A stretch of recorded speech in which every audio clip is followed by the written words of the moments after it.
Praise Jesus. Bwana Yesu asifiwe. My name is Joan.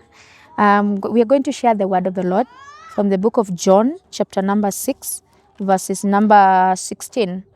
And when evening came, his disciples went down to the lake, where they got into a boat and set off across the lake of Capernaum.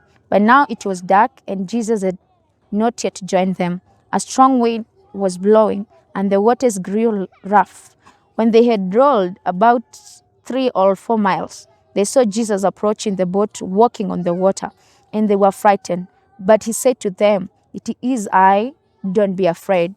Then they were willing to take him into the boat, and immediately the boat reached the shore where they were heading.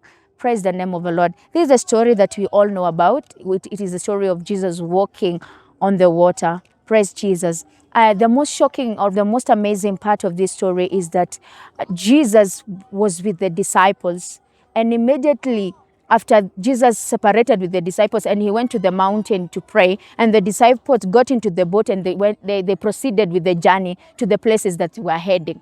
But the Bible talks that Jesus knew where the disciples were. When you read the word well, you will understand that Jesus did not struggle to find where the disciples were. Jesus knew where the disciples were. And that time came that the disciples, the storm was there in the lake.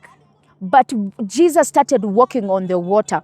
And the Bible says they got scared when they saw Jesus walking over the water, until Jesus himself told them, "It is I, do not be afraid." Praise the name of the Lord. What I learned from that verse is that Jesus, sometimes we see some things happening in our lives and we get scared. Some miracles happen in our lives and we tend to think like it is a ghost. So that time when they saw Jesus, they were like, "Hey, this cannot be a normal person walking over the water." So they were afraid, until Jesus had to say, "My guys, it is I, do not be afraid." So my brother and my sister, so there is something that are going to happen in our lives that we need ourselves to recognize that this is Jesus. He can walk over the water. He can move that mountain that you think he cannot move. Be blessed, and God bless you.